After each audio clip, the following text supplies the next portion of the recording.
I'm Keisha. I am 24 years old. I think I'm a pretty outgoing, outspoken, open book kind of person. I live life every day like it could be my last, through humor, all that, try to find the good in life.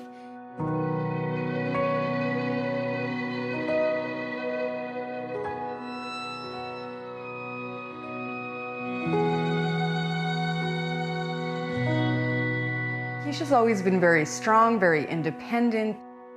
If you ask anybody when she was younger in our family, everyone knew Keisha. Like, I mean, she wouldn't stop for anything. She was just crazy, but very vibrant and happy and fun. My childhood was amazing. I grew up with 3 brothers and my mom and my stepdad. I played football. I rode horses in Gymkhana with my grandpa. I played basketball, I did soccer. I was just an average teenager living life.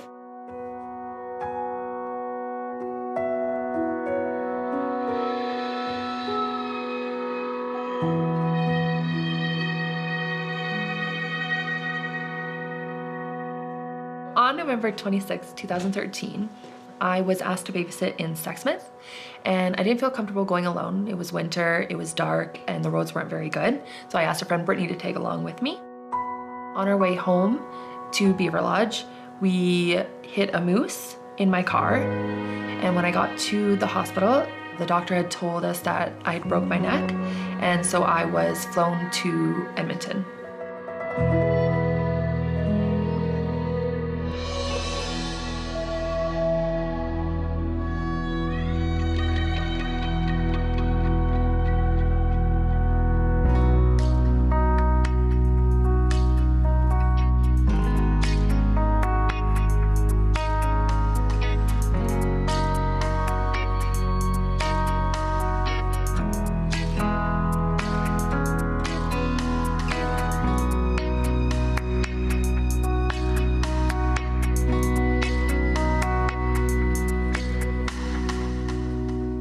When we got in the car accident, I was trying to ask Brittany if she was okay and trying to get myself situated and trying to get out of the vehicle, but I couldn't move. So she came over under my armpits and held my neck and slowly pulled me out of the vehicle.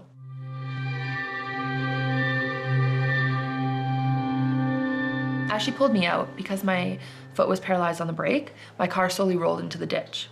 We noticed a truck driver had pulled up and barricaded around us. He sat with us and kept repeating over and over, everything's gonna be okay, everything's gonna be okay, the ambulance are on their way.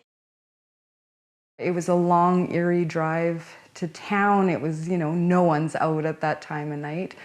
And when we got there, then they pulled us aside and told us then, you've always had your little girl a certain way, and then all of a sudden she's different, and it's never gonna be the same. It's hard, really hard, because that's your baby. I was kind of in a zone where I was just thinking, how do we do this? How do we take care? How do we do it? More than the emotional part, because the emotional part was too much. I know for me afterwards, I was going through quite a bit of PTSD from the accident itself. I was the passenger, but I just still feel like everything could have changed. And you always just, you know, me walking away from the accident and her not having that ability, just really, it hits hard. I'm able to live my life afterwards, like a normal life, where she's in a wheelchair. And that was a hard thing I had to go through, like at the age of like 17, and just like becoming an adult, like having to kind of have that guilt weighing on me for those years. It was something me and Keisha had to work through together to kind of overcome. So I kind of took the past as a movie, honestly, a movie that you watched. And that wasn't my life. That was just something I remember in great detail. I always imagined this scenario temporarily. So the reason I didn't reach out to other people in wheelchairs, this is temporary. I don't relate to that aspect. I don't relate to that world. And yeah, so I think that I never accepted it then.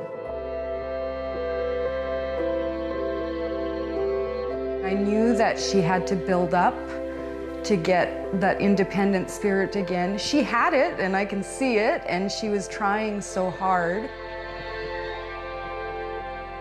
You can't even explain what you're going through. Like, your life is totally changed, and how much do you accept, how much do you not accept, and how do you move forward?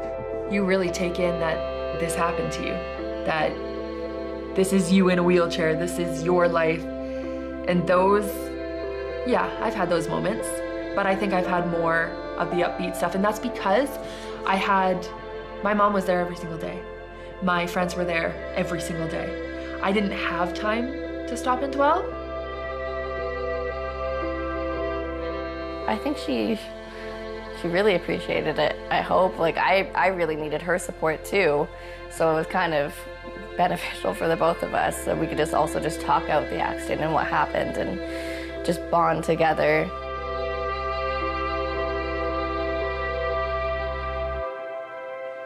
So when the doctor first told me, I was in disbelief. I was scared. I was in denial. It was the way that he told me. He came to my bedside. I'm 17 years old at this time. Last week I was living my life. I was loving it. I was doing everything and anything I wanted. And he looked me in my face and said, "You are C5, C6, quadriplegic, and you will never walk again." And that destroyed me.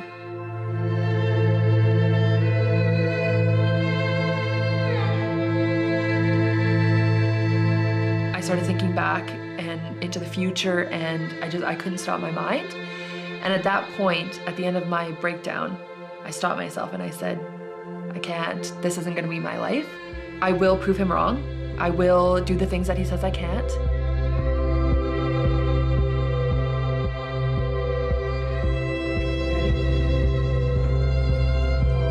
Oh my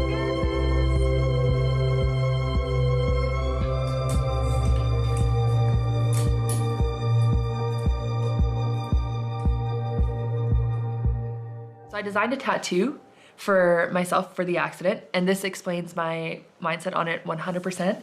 So I came up with the quote. It says, "The end of one chapter is the start of another." What I have here is I have a sand little dude here with my birthday at the top, which is the start of my first chapter. At the end of the first chapter of my life is the date of the accident with all the sand at the bottom. And then I have a stopwatch starting the next chapter of my life. Keisha has shown me that it's a lot easier than I thought. Like for me, I'm carrying the load. I mean, that's what I'm doing as a social worker. I choose to carry the load to help lighten another person's experience. Keisha makes it look easy. And that gives me a lot of hope, because we need those who are successful to show us the way, who can come back and say, "Hey, I had a great day, but man, this just didn't work. Can you help me make it work?" And then she goes and she makes it work.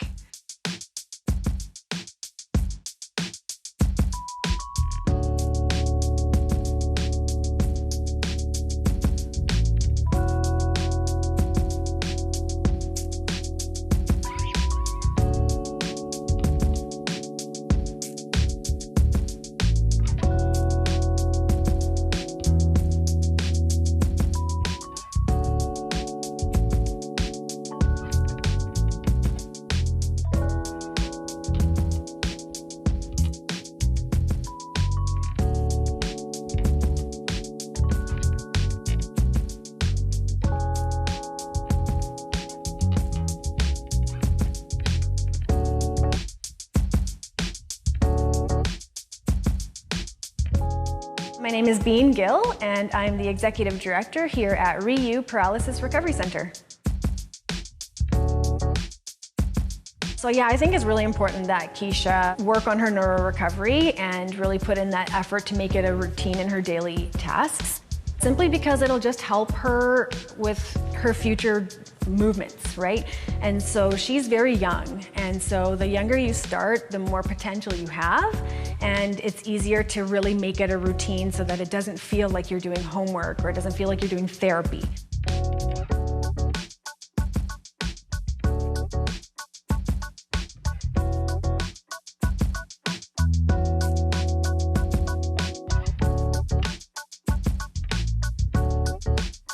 We want everybody to stay as healthy as they can for as long as they can.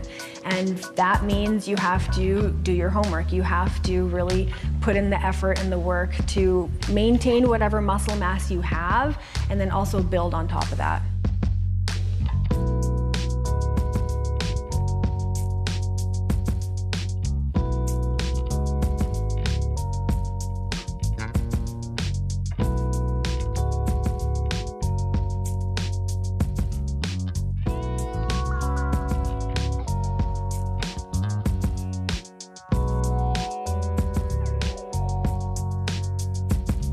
To me, the word able is just like, what can you do?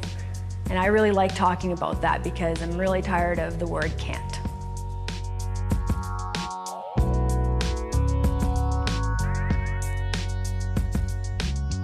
It feels amazing, like a whole new person. A different person, actually.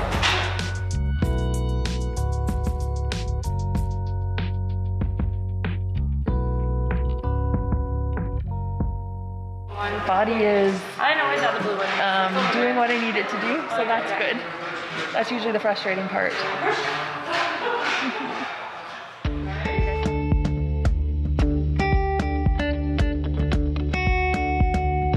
I met Keisha probably 2 to 3 years ago, and she started to play pool, and I got talking to her and got to know her that way.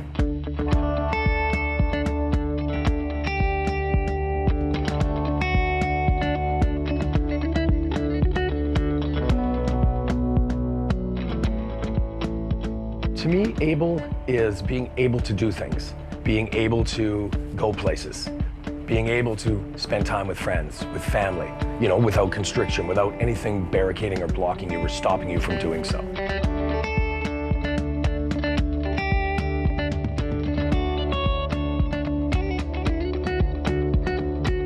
I've had to slowly adjust to this life.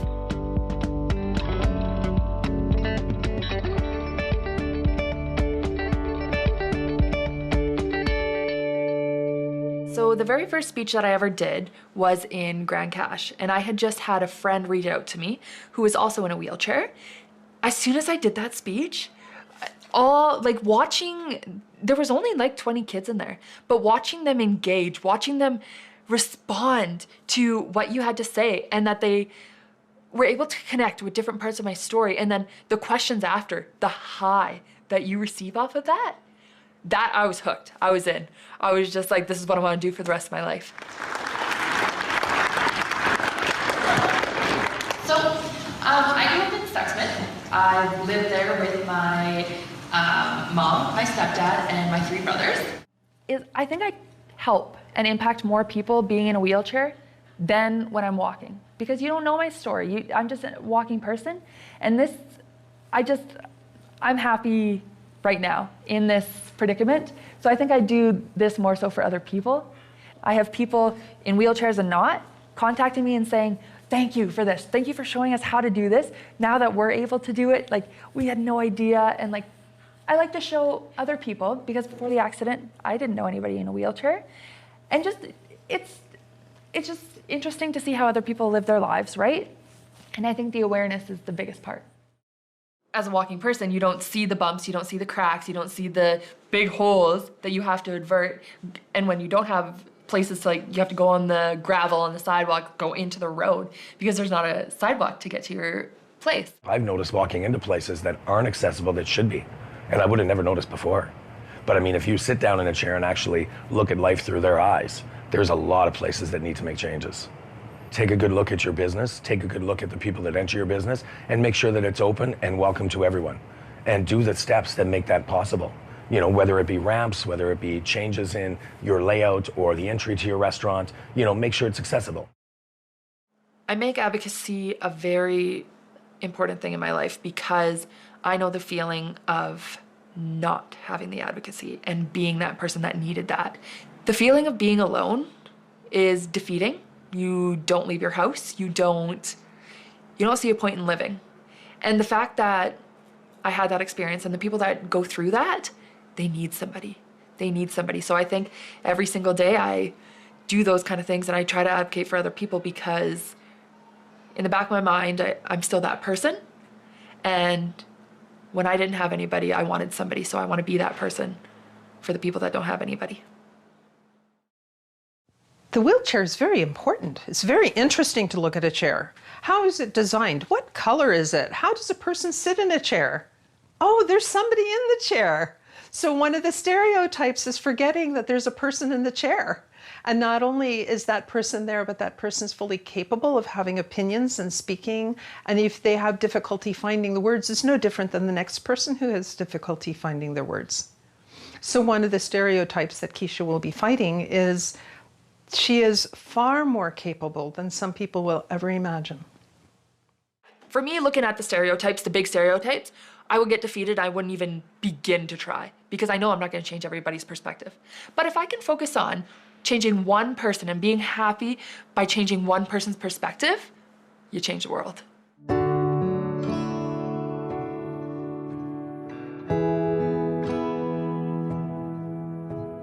Over the years, working at Costco, I've had people from those speeches years ago come up to me and be like, hey, I listened to your speech. Hey, I was there.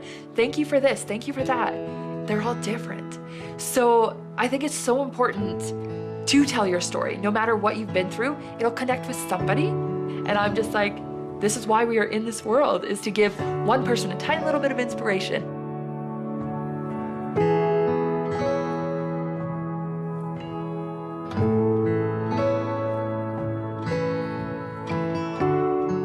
Keisha embraces life. That includes the challenges, the disappointments, the sorrows, the potential, and being able.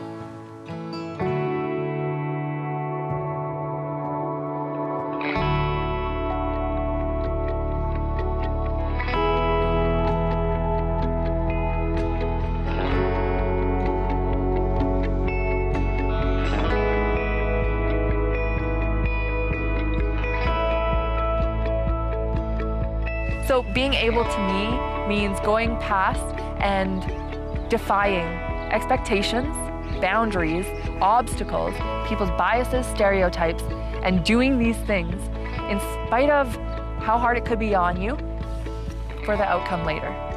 To show other people you can do it, to show whether it's able-bodied people, whether it's people in wheelchairs, disabilities, whatever, to show you can.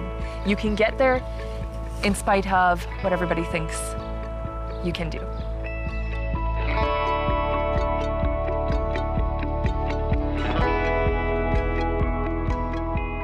Keisha has a whole lot of hope.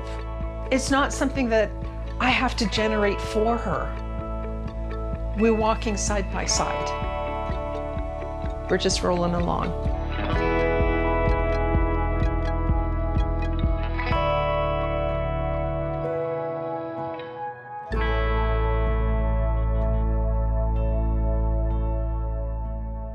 If anything, if I were to live a year after my accident, that was the best year of my life. This last 7 years has been the most amazing experience ever. I'm doing what I want to do. I'm doing what I love. I am able to work a minimal amount and still be a part of that force, to still live and enjoy my life. Like, the opportunities that this life has given me, I would have never, ever had this chance before. I do not care if I ever walk again. I don't even aspire to. I'm happy. I am 100% happy with this life.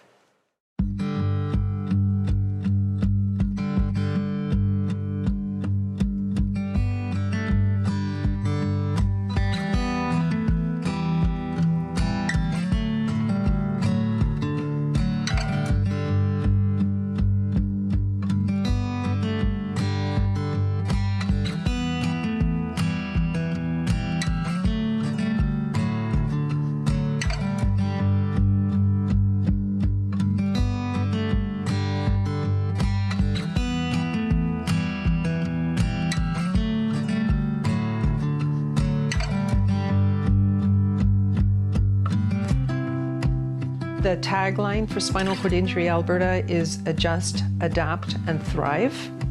I think Keisha is the embodiment of that. She has adjusted. She is adapting, and she's totally thriving.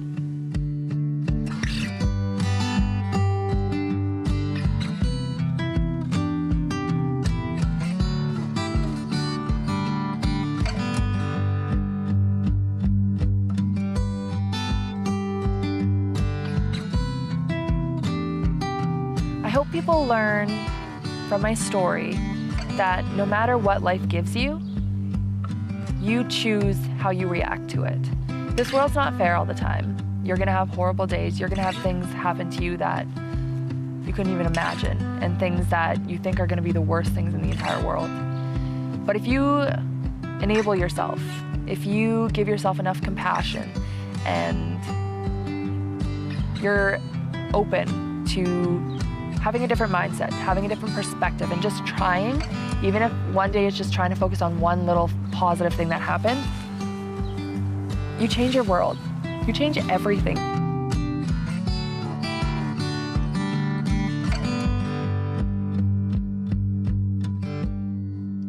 With my gratitude journal, at the end of each day, I want to go to bed knowing that I lived a good life that day, and I want to appreciate things before they're taken for granted. So I write down 5 things in each day that I'm thankful for and that I appreciate. And I find that I go to sleep happier.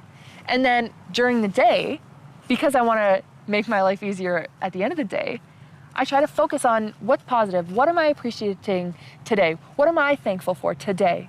And when you live your life like that every single day, it just shifts the attention away from the negatives and makes them a little bit less heavy.